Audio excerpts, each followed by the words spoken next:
सर्वोच्च न्यायालयाच्या निर्णयावरती महाराष्ट्राचे उच्च व तंत्रशिक्षण मंत्री उदय सामंत यांनी काय प्रतिक्रिया दिली आपण पाहूयात। उच्च तंत्र शिक्षण मंत्री उदय सामंत आपल्या सोबत आहेत। सर, सुप्रीम कोर्टाचा आता निकाल आलेला आहे आणि अखेर या वादावरती पडदा पडलेला आहे। मात्र सुप्रीम कोर्टाने यूजीसीचे अधिकार जे आहेत हे अबाधित ठेवलेले आहेत आणि आता राज्य सरकारला निर्णय घ्यायचा आहे। काय निर्णय घेणार आहे? महत्त्वाची गोष्ट आहे की आजच सन्माननीय सर्वोच्च न्यायालयाने जो निकाल दिला आहे त्याचा आदर सगळ्यांनाच करावा लागेल।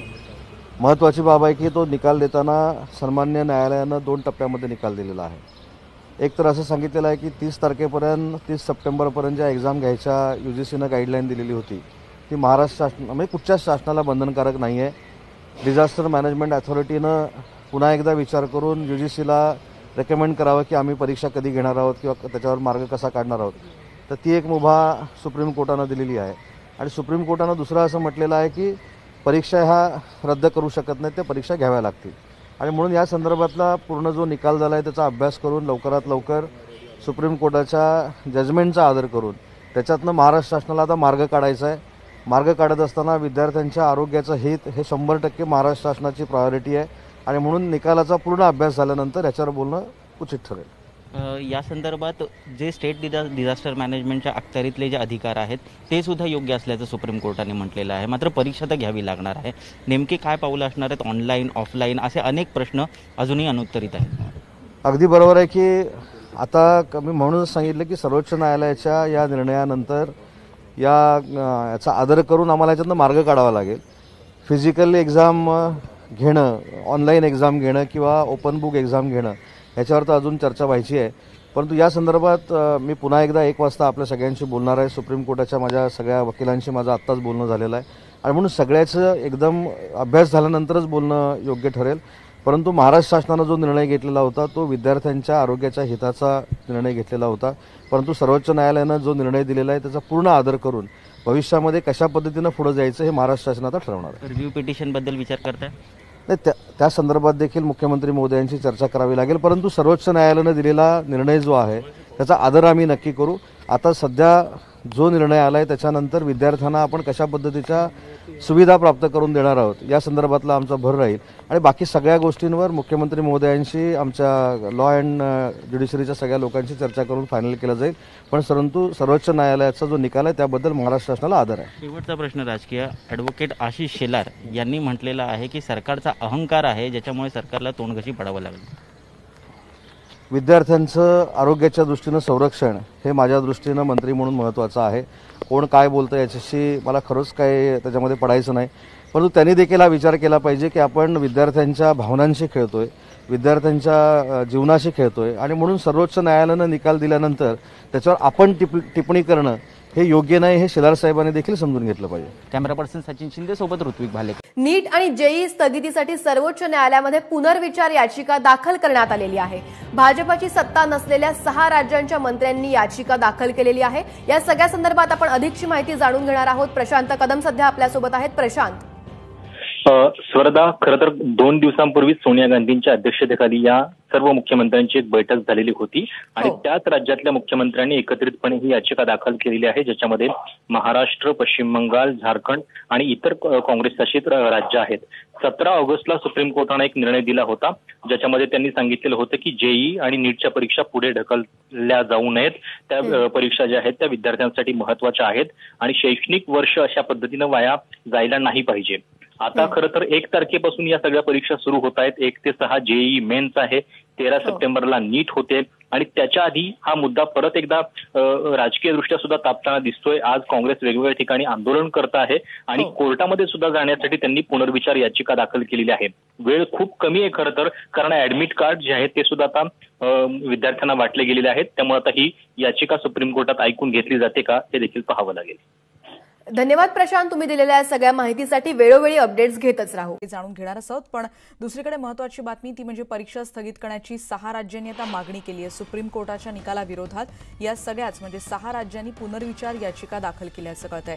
महाराष्ट्रासह 6 राज्यांकडून ही पुनर्विचार याचिका दाखल झाली आहे। सुप्रीम कोर्टाच्या 17 ऑगस्टच्या निकालाविरोधात ही याचिका दाखल करण्यात आल्याची माहिती कळते आहे। त्यामुळे महाराष्ट्रासह 6 राज्यांनी ही याचिका दाखल केली आहे। अंतिम वर्षाच्या परीक्षा संदर्भात सुप्रीम कोर्टानं आज महत्त्वाचा निकाल दिला आणि परीक्षा घेण्याची तारीख पुढे ढकलली जाऊ शकते, पण परीक्षा होणारच असं सुप्रीम कोर्टानं स्पष्ट केलंय. राज्य परीक्षा घेतल्याशिवाय विद्यार्थ्यांना बढती देऊ शकत नाही असंही सुप्रीम कोर्टानं आज सांगितलंय. अंतिम वर्षाच्या परीक्षा घेण्याच्या विद्यापीठ अनुदान आयोगाच्या भूमिकेला सुप्रीम कोर्टात आव्हान देण्यात आलं होतं. 18 ऑगस्टला सुनावणीनंतर सुप्रीम कोर्टानं हा निर्णय राखून ठेवला होता. न्यायमूर्ती अशोक भूषण, आर सुभाष रेड्डी, M.R. शाह यांच्या खंडपीठानं आज हा निकाल दिला. सुप्रीम कोर्टानं निकाल देताना UGCच्या अधिकारांवर शिक्कामोर्तब केलं आहे. बघूयात नेमकं सुप्रीम कोर्टानं या महत्त्वाच्या निर्णयाच्या वेळेला काय म्हटलंय. पहिला मुद्दा हा की अंतिम वर्षाची परीक्षा घेतल्याशिवाय विद्यार्थ्यांना प्रमोट करता येणार नाही. परीक्षा घेण्याची मुदत वाढवून हवी असेल तर राज्य किंवा केंद्रशासित प्रदेशानं UGCशी बोलावं. पण जर कोणत्या राज्याच्या आपत्ती व्यवस्थापन प्राधिकरणानं परीक्षा पुढे ढकलण्याचा निर्णय घेतला असेल तर तो निर्णय कायम राहील असं देखील आता सुप्रीम कोर्टानं स्पष्ट केलंय.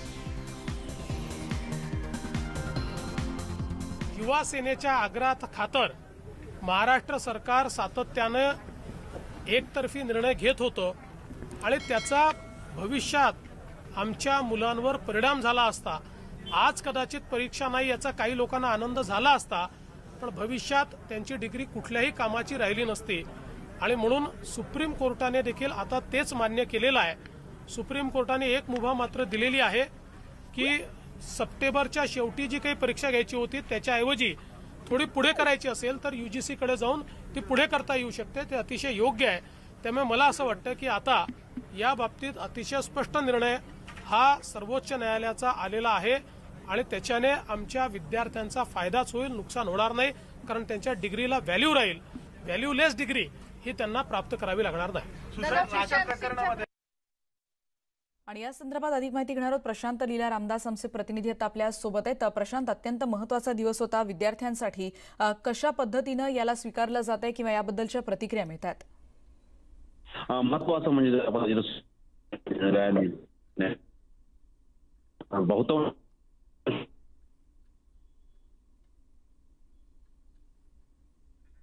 प्रशांत, यांचा आवाज आपल्यापर्यंत नीट पोहोचू शकत नाही, पण आता आपण बघितलं की कोर्टाने नेमकं काय म्हटलंय सुप्रीम कोर्टानं आणि या संदर्भातल्या राज्यांच्या आपत्ती व्यवस्थापन प्राधिकरणानं जर पुढे ढकलण्याचा निर्णय घेतला तर तो निर्णय कायम असेल असं देखील आता कोर्टानं म्हटलेलं आहे.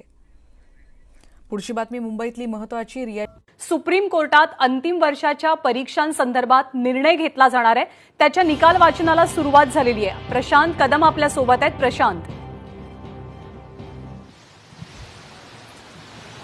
ज्ञानदा, अतिशय महत्त्वाचा प्रश्न होता. 6 जुलैला UGCनं जे सर्क्युलर काढलं होतं, ज्या नव्या गाईडलाईन्स दिलेल्या होत्या त्याच्या विरोधात सर्व विद्यार्थी आणि इतर अनेक राज्य सुप्रीम कोर्टामध्ये गेलेली होती. मात्र या UGCच्या गाईडलाईन्स त्याला पूर्णपणे नकार द्यायला सुप्रीम कोर्टानं जो अर्ज होता तो फेटाळलेला आहे. याचा अर्थ UGCचा परीक्षा घेण्याचा अधिकार जो आहे तो सुप्रीम कोर्टानं अबाधित ठेवलेला आहे.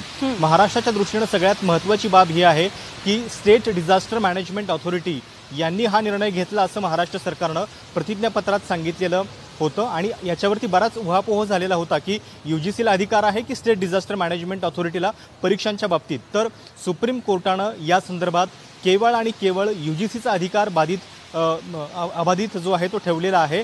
स्टेट डिझास्टर मॅनेजमेंट ऑथॉरिटीला असा अधिकार नाही आहे असं त्यांनी म्हटलेलं आहे. पण दुसरीकडे जर कुठल्या सरकारला अशा पद्धतीचा निर्णय घ्यायचा असेल परीक्षांच्या बाबतीत तर त्यांना तशी मुभा आहे. फक्त त्यांनी एक्सटेन्शनसाठी म्हणजे थोडीशी मुदत वाढवून मिळण्यासाठी UGCकडेच अर्ज करावा. म्हणजे एकंदरीत असं दिसतंय की या सगळ्या प्रकरणामध्ये UGCचा जो परीक्षांचा अधिकार आहे तो सुप्रीम कोर्टानं त्याला सर्वोच्च दर्जा दिलेला आहे आणि त्यामुळं जरी समजा राज्यांना परीक्षा रद्द करायच्या असतील आणि किंवा त्याच्या संदर्भातली मुदत वाढवून घ्यायची असेल तर त्यांनी UGCकडेच जायला हवं असं सुप्रीम कोर्टानं म्हटलेलं आहे. म्हणजे याचा अर्थ असा होतो का की राज्यांना अधिकार आहे परीक्षा घ्यायच्या की परीक्षा रद्द करायच्या याचा?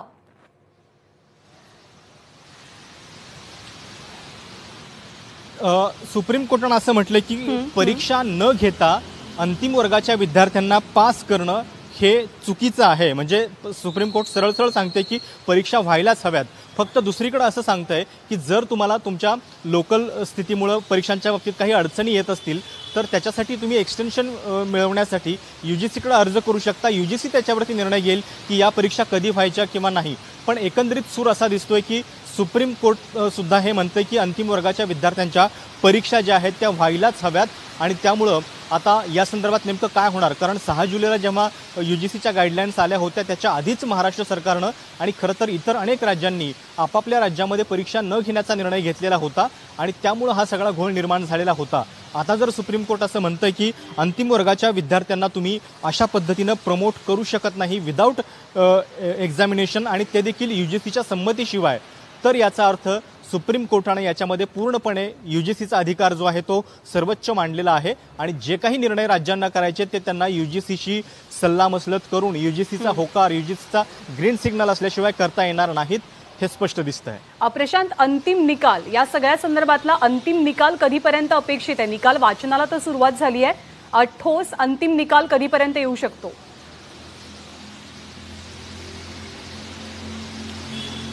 ज्ञानदा, खरं तर हा अंतिम निकालच आलेला आहे. फक्त त्याचा संपूर्ण निकाल जो आहे तो वेबसाईटवरती नंतर येतो. सुप्रीम कोर्टाची जी प्रोसिजर आहे त्याच्यानुसार जो ऑपरेटिव्ह पार्ट आहे तो केवळ न्यायमूर्ती वाचून दाखवतात आणि जे निकालातले मुद्दे आहेत त्याच्यानुसार आता हे स्पष्ट दिसतंय की जी डेडलाईन आहे UGCच्या गाईडलाईनमध्ये 30 सप्टेंबरची होती, तर सुप्रीम कोर्टानं हे स्पष्ट केलेलं आहे की ही 30 सप्टेंबरची डेडलाईन बंधनकारक नाही, ती पुढे मागे करता येईल. पण परीक्षा ज्या आहेत त्या मात्र व्हायलाच हव्यात. अंतिम वर्गाच्या विद्यार्थ्यांना कुठल्याही पद्धतीनं परीक्षा न घेताच प्रमोट करणं हे चुकीचं आहे असं सुप्रीम कोर्टानं स्पष्ट म्हटलेलं आहे आणि त्यामुळे या परीक्षा होणारच. दुसरीकडे आपण ही पण गोष्ट लक्षात घ्यायला पाहिजे की UGCच्या ज्या गाईडलाईन्स होत्या त्याच्यामध्ये 2 ऑप्शन दिले होते UGCनं. एकतर तुम्ही ऑफलाईन परीक्षा घेऊ शकता किंवा ऑनलाईन किंवा मोल्ड पद्धतीनं. त्यामुळं परीक्षा कशी घ्यायची याचे अधिकार UGCनं राज्यांना दिले होते. त्यांचं म्हणणं हे होतं की परीक्षा मात्र व्हायलाच हव्यात, कारण या विद्यार्थ्यांना अशा पद्धतीनं प्रमोट करणं कुठल्याही परीक्षेच्या विना हे चुकीचं होतं. आता सुप्रीम कोर्ट हे सांगतंय की डेडलाईन जी आहे ती महत्त्वाची नाही. 30 सप्टेंबरची जी डेडलाईन होती त्याला सुप्रीम कोर्टानं खोडीत काढलेलं आहे. त्याच्या पुढं मागं कधीही परीक्षा घ्या पण परीक्षा व्हायला हव्यात असं सुप्रीम कोर्ट म्हणते. आणि हा मुद्दा जो आहे तो राजकीयदृष्ट्या खूप संवेदनशील बनलेला होता. केवळ महाराष्ट्रच नव्हे तर दिल्ली, पश्चिम बंगाल, ओडिशा या अनेक राज्यांनी या परीक्षांच्या निर्णयाला विरोध केलेला होता. आणि आपण काही दिवसांपूर्वी पाहिलेलं होतं की JEE आणि NEET याच्याबद्दल सुद्धा सुप्रीम कोर्टानं सांगितलेलं होतं की या परीक्षा व्हायला हव्यात. आणि त्या पाठोपाठ आता UGCच्या ज्या परीक्षा आहेत अंतिम वर्गाच्या विद्यार्थ्यांच्या, त्या बाबतीत सुद्धा सुप्रीम कोर्टाचं स्पष्ट म्हणणं आहे की या परीक्षा व्हायला हव्यात. त्यामुळे आता महाराष्ट्रामध्ये एक नवा पेच जो आहे तो याच्यामुळे निर्माण होईल. UGCच्या संमतीशिवाय जो आहे तो परीक्षांचा निर्णय सरकारला करता येणार नाही, कारण हा निर्णय स्टेट डिझास्टर मॅनेजमेंट ऑथॉरिटीनं घेतलेला आहे असं महाराष्ट्र सरकारनं आपल्या प्रतिज्ञापत्रात म्हटलेलं होतं. पण सुप्रीम कोर्टानं SDMAला हा अधिकार नाही, ते UGCला ओव्हरलॅप करू शकत नाहीत, हे स्पष्ट सांगितलेलं आहे. प्रशांत, आपण पुन्हा एकदा आपल्या प्रेक्षकांसाठी एकदम नीट आणि स्पष्टपणे सांगूयात की परीक्षांसंदर्भातल्या UGCच्या अधिकारांवरती सुप्रीम कोर्टानं शिक्कामोर्तब केलंय. UGCच्या परवानगीशिवाय तुम्ही विद्यार्थ्यांना थेट प्रमोट करू शकत नाही. परीक्षांची डेडलाईन म्हणजे परीक्षा घेण्यासाठी तारीख जी निश्चित करण्यात आली आहे ती बदलू शकते, परंतु परीक्षा न घेता विद्यार्थ्यांना प्रमोट करणं योग्य नाही असं मत सुप्रीम कोर्टानं नोंदवलेलं आहे. त्यामुळे परीक्षा घ्यायच्याच आहेत सगळ्या राज्यांना, फक्त त्याची डेडलाईन ठरवण्याचा अधिकार हा सरकारकडे असेल, त्या रिस्पेक्टिव्ह राज्य सरकारांकडे. प्रशांत, तुम्ही राहाच आपल्यासोबत. भारती सहस्त्रबुद्धे सुद्धा आपल्यासोबत आहेत. भारती, तुझ्याकडचे काय अपडेट्स? ज्ञानदा, एक खूप महत्त्वाचा मुद्दा या सगळ्या हे जे जजमेंट वाचलं जातं यातून आलेलं आहे. यात त्यांनी सांगितलं आहे की एखाद्या राज्याला जर परीक्षा घ्यायची नसेल तर तशा पद्धतीने किंवा घेणं शक्य नसेल तर त्यांनी पुन्हा एकदा UGCकडे जायला हवं आहे, त्या पद्धतीची मागणी करायला हवी. आणि दुसरं आणखीन महत्त्वाचं आहे की ज्या सगळ्या कडे विद्यार्थ्यांचे डोळे लागलेले होते ती म्हणजे परीक्षा होणार कधी. तर त्या बाबतीत सुप्रीम कोर्टाने हे स्पष्ट केलेलं आहे की परीक्षा कधी घ्यायच्या याची तुम्ही डेडलाईन UGCकडनं वाढवून घेऊ शकता, कारण आधी 6 जुलैला जो सर्क्युलर निघाला होता त्यात UGCने 30 सप्टेंबरपर्यंत या परीक्षा घ्या आणि सगळी प्रोसेस पूर्ण करा असे सांगितलं होतं. मात्र सुप्रीम कोर्टाने इथे पुन्हा एकदा राज्य सरकारला ही जबाबदारी दिली आहे की त्यांनी पुन्हा UGCला अप्रोच व्हावं, UGCकडे जावं आणि जर ती डेडलाईनमध्ये परीक्षा आता घेणं शक्य नसेल तर ती वाढवून घ्यावी. सुप्रीम कोर्टाने हे स्पष्ट केलेलं आहे की अंतिम वर्षाच्या मुलांचा निकाल हा बिना परीक्षा देता येणार नाही. त्यासाठी UGC ही जी काही बॉडी आहे तीच अंतिम आहे, त्यांचा निर्णयच अंतिम आहे. मात्र परीक्षा कधी घ्यायच्या, परीक्षा केव्हा घ्यायच्या याबाबत पुन्हा एकदा राज्य सरकारांनी UGCची सल्लामसलत करावा. त्यामुळे जो प्रश्न होता की परीक्षा कधी होणार त्या प्रश्नाचं उत्तर आता राज्य सरकारलाच द्यावं लागणार आहे. ज्ञानदा, बरोबर. आणि त्यांना UGCकडे जावं लागेल अर्थातच, कारण UGCकडे सर्वाधिकार असतील हे सुप्रीम कोर्टानं स्पष्ट केलं. आपण पुन्हा एकदा प्रशांतकडे जाऊयात. प्रशांत, या सगळ्या संदर्भात कुणाकुणाच्या याचिका दाखल झालेल्या होत्या आणि सुप्रीम कोर्टानं अंतिम निकाल देताना नेमकं काय म्हटलंय? ज्ञानदा, महाराष्ट्रामध्ये कॅबिनेट मंत्री असलेले आदित्य ठाकरे यांच्या वतीनं युवा सेनेची याचिका याच्यामध्ये होती. यश दुबे हा जो एक वकिलीचा विद्यार्थी आहे त्यानं अभिषेक मनु सिंघवी यांच्या वतीनं याचिका दाखल केलेली होती. याच्याशिवाय देशातले 33 विद्यार्थी एकत्र आलेले होते आणि त्यांनी सुद्धा याच्यामध्ये याचिका दाखल केलेली होती. या संपूर्ण प्रकरणामध्ये महाराष्ट्राच्या शिवाय पश्चिम बंगाल, ओडिशा, त्याच्यानंतर दिल्ली सरकार, कारण दिल्ली सरकारनं सुद्धा अशा पद्धतीचा निर्णय घेतलेला होता आणि त्यामुळं केवळ महाराष्ट्र नव्हे तर अशा अनेक राज्यांमध्ये हा मुद्दा जो आहे तो राजकीयदृष्ट्या संवेदनशील बनलेला होता. विरोधी बाजूचे जे वकील होते, म्हणजे विद्यार्थ्यांच्या बाजूने जे वकील होते, अभिषेक मनु सिंघवी, युवा सेनेचे वकील श्याम दिवाण यांनी हे सांगायचा प्रयत्न केलेला होता की जेव्हा एप्रिलमध्ये परीक्षा होणार नाही तसं UGCने सांगितलेलं होतं. यासाठी थांबवते कारण युवा सेनेनं सुद्धा महाराष्ट्रातल्या मुलांच्या वतीनं विद्यार्थ्यांसाठी याचिका दाखल केलेली होती सुप्रीम कोर्टात आणि युवा सेनेचे सचिव वरुण सरदेसाई सध्या आपल्यासोबत आहेत. वरुणजी, नुकतंच सुप्रीम कोर्टानं म्हटलंय की परीक्षा तर रद्द करता येणार नाही, त्याची तारीख आपण वाढवू शकतो. काय पहिली प्रतिक्रिया युवा सेनेच्या वतीनं? नुकतीच आता सुप्रीम कोर्टाची जजमेंट आलेली आहे आणि आम्ही ही सगळी जजमेंट आता वाचणार आहोत. आमचे युवा सेना प्रमुख आदित्य साहेब ठाकरे यांच्यासोबत ती डिस्कस करून युवा सेना पुढचा कोर्स ऑफ ऍक्शन घेईल. पण जजमेंटमध्ये एक महत्वाचं त्यांनी सांगितलेलं आहे की state disaster management authority has over riding powers. म्हणजे महाराष्ट्र सरकारने जो निर्णय घेतलेला तो UGCच्या निर्णयाच्या वरती असेल असं त्यांनी जजमेंटमध्ये सांगितलेलं आहे. आणि युवा सेनेच्या वतीने जो युक्तिवाद झाला होता तो सुद्धा मला वाटतं अतिशय लॉजिकल होता आणि तो संपूर्ण देशभरातल्या सगळ्या विद्यार्थ्यांना दिलासा देणारा होता. तरी पण हा जो सुप्रीम कोर्टाने निर्णय घेतलाय याच्यावर आता पुढची काय भूमिका घ्यायची हे आम्ही लवकरच आदित्य साहेबांसोबत चर्चा करून स्पष्ट करू. त्याच्यामध्ये एक सुप्रीम कोर्टानं असं म्हटलंय की परीक्षा आपल्याला रद्द करता येणार नाहीत, म्हणजे बिना परीक्षा मुलांना प्रमोट करणं हे योग्य नाही. पण जी तारीख आहे, जी एक सप्टेंबर एंडपर्यंतची डेडलाईन होती, ती मात्र सरकारला वाढवता येऊ शकते. आता ती डेडलाईन वाढवली जावी, परीक्षा कधी घ्यायच्या हे सरकारनं ठरवावं असं तर सुप्रीम कोर्टानं म्हटलंय. त्यामुळे ही डेडलाईन, ही तारीख वाढवण्यासंदर्भात युवा सेनेकडनं प्रयत्न करण्यात येतील का? हो, नक्कीच. कारण हा पण एक खूप मोठा दिलासा आहे. कारण 2 दिवसापूर्वी देशभरात जवळपास 75,000 केसेसची रजिस्ट्री झाली होती आणि म्हणून आमचा मूळ मुद्दा हाच होता की जेव्हा आपण या परीक्षा एप्रिलमध्ये घेणार होतो तेव्हा तर संपूर्ण देशात 1000 केस पण नव्हत्या. तेव्हा आपण या परीक्षा पुढे ढकलल्या आणि आता जेव्हा एव्हरी डे आपला हा पीक फ्लॅटन व्हायच्या ऐवजी रोजच्या केस वाढतायत, आपण हा परीक्षा घेण्याचा अट्टहास करतोय. म्हणून आम्ही ही केस लढत होतो. त्यामुळे हा सुद्धा एक मोठा दिलासा आहे. याबाबत आम्ही नक्कीच महाराष्ट्र सरकारकडे मागणी करणार आहोत आणि पुढची भूमिका मी म्हणालो तसं जी काही असेल ती आम्ही आदित्य साहेबांशी चर्चा करून नक्की ठरवू. वरुण, धन्यवाद आपले आपण दिलेल्या प्रतिक्रियेबद्दल. परीक्षांसंदर्भातल्या UGCच्या अधिकारांवरती कोर्टानं आता शिक्कामोर्तब केलाय. अंतिम वर्षातल्या विद्यार्थ्यांची परीक्षा होणारच, हा निर्णय कोर्टाचा आहे. परीक्षांची तारीख पुढे ढकलता येऊ शकते, ती बदलू शकते, परंतु अंतिम वर्षाच्या परीक्षा रद्द करता येणार नाहीत असं सुप्रीम कोर्टानं स्पष्ट केलंय. त्यामुळे 30 सप्टेंबरपर्यंत परीक्षा घेता न येणाऱ्या राज्यांनी UGCला आता अर्ज करावा, UGCशी संपर्क साधावा आणि त्यांनी समन्वयानं एक तारीख निश्चित करावी असं कोर्टाचं मत आहे. प्रशांत कदम आपल्यासोबत आहेत. प्रशांत, काय काय झालं कोर्टामध्ये? ज्ञानदा, खूप महत्त्वाचा निर्णय सुप्रीम कोर्टाने दिलेला आहे. एकतर सुप्रीम कोर्टाने या सगळ्या प्रकरणामध्ये UGCचा अधिकार जो आहे तो सर्वोच्च मांडलेला आहे. जरी राज्यांनी त्यांच्या ठिकाणची परिस्थिती लक्षात घेऊन स्टेट डिझास्टर मॅनेजमेंटच्या अखत्यारीमध्ये असा काही निर्णय घेतला असेल तरीसुद्धा त्यांनी UGCची सल्लामसलत करायला हवी आणि ज्या राज्यांना 30 सप्टेंबरपर्यंत परीक्षा घेणं शक्य नाही, जर त्यांच्या राज्यामध्ये कोरोनाची स्थिती फार भयावह असेल तरीसुद्धा त्यांनी त्या संदर्भात UGCला पुन्हा एकदा निवेदन दिलं पाहिजे आणि 30 सप्टेंबर ही काही अंतिम डेडलाईन नाही, त्याच्या पुढं मागं कधीही परीक्षा घेता येऊ शकेल असं सुप्रीम कोर्टानं म्हटलेलं आहे। आणि एक प्रकारे आता याच्यामध्ये प्रश्न हाच उपस्थित होतो की जर 30 सप्टेंबरपर्यंत सुप्रीम कोर्टानं डेडलाईन दिलेली नाही आहे तर राज्य सरकार आता नव्यानं परत ॲप्लिकेशन UGCकडे करणार आणि त्याच्यानंतर UGC काय सांगणार, कारण आत्तापर्यंत UGCची भूमिका हीच राहिलेली आहे। UGCचे उपाध्यक्ष भूषण पटवर्धन यांच्याशी सुद्धा आपण वारंवार बोललो, त्यांचं म्हणणं आहे की आमचा अजिबात आग्रह नव्हता की 30 सप्टेंबरपर्यंतच परीक्षा घ्या, त्याच्यानंतर सुद्धा जेव्हा हवं तेव्हा परीक्षा घेतल्या जाऊ शकतात, फक्त मुद्दा हा होता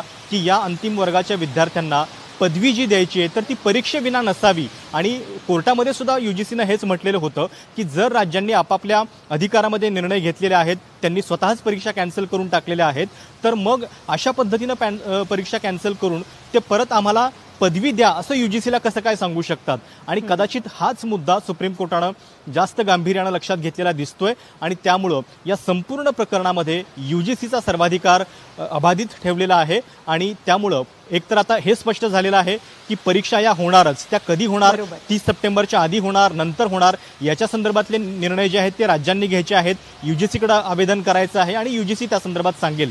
पण आता इथून पुढे कारण 2-3 महिने गेलेत, खूप गोंधळ झालेला आहे, आता विद्यार्थ्यांनी हे लक्षात घ्यावं की आपली परीक्षा जी आहे ती होणार, ती कुठल्या पद्धतीने होणार, ऑफलाईन होणार, ऑनलाईन होणार, हे कदाचित नंतर व्यवस्था ठरवतील, पण या संपूर्ण राजकीय गदारोळामध्ये त्यांची जी मानसिक स्थिती गोंधळलेली होती त्याच्यावरती आता खरं तर पडदा पडायला हवा आणि हा गोंधळ जो आहे तो विद्यार्थ्यांसाठी तातडीनं दूर होणं गरजेचं आहे, कारण परीक्षेच्या आधी काही किमान दिवस आधी तयारी करावी लागते आणि सुप्रीम कोर्टाच्या निकालातून हे स्पष्ट दिसतंय की सुप्रीम कोर्टानं सांगितलंय परीक्षा ही होणार, त्याच्याशिवाय पदवी दिली जाणार नाही।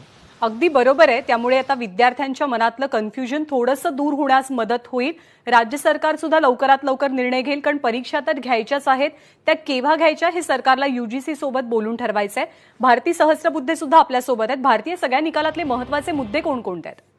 खरं तर या सगळ्या निकालात जसं प्रशांतने सांगितलं की UGCचा जो अधिकार आहे तो अबाधित ठेवला गेलाय, मात्र जबाबदारी आता राज्य सरकारांवरही आहे। ज्ञानदा, आपल्याकडे 20 मोठी विद्यापीठं आहे महाराष्ट्रामध्ये, ज्यात कृषी विद्यापीठ आहे, संस्कृत युनिव्हर्सिटी आहे। आता या सगळ्या 20 विद्यापीठांच्या परीक्षा कधी घ्यायच्या त्याच्यासाठी एक डेडलाईन ठरवावी लागेल, कारण सगळ्या विद्यापीठात वेगवेगळ्या पद्धतीने परीक्षा होणार आहेत। हे सगळे निर्णय आता राज्य सरकारला घ्यायचे आहेत, त्यांना आधी तर डेडलाईन वाढवून घ्यावी लागेल, UGCकडे त्यांना ॲप्लिकेशन करावं लागणार आहे, कारण 30 सप्टेंबरची जी डेडलाईन आहे ती काही तुम्ही पाळलीच पाहिजे असं नाही, असं सर्वोच्च न्यायालयाने स्पष्ट केलं आहे। त्यांनी सांगितलं की तुमच्या स्थानिक पातळीवरची परिस्थिती काय आहे त्यानुसार तुम्ही परीक्षा कधी घ्यायची याच्याबद्दल निर्णय घेऊ शकता। त्यामुळे आता सगळी जी जबाबदारी आहे ती राज्य सरकारवर आहे, कारण त्यांना आता परीक्षा तर घ्यायच्या आहेत, त्या कशा पद्धतीने घ्यायच्या, मग ती ऑनलाईन असेल, ती ऑफलाईन असेल तर ती कशा पद्धतीने घ्यायची, जसं पुढच्या शैक्षणिक वर्षासाठी कोर्स कमी केला गेला त्या पद्धतीने काही होईल का, पेपर छोटा असेल का,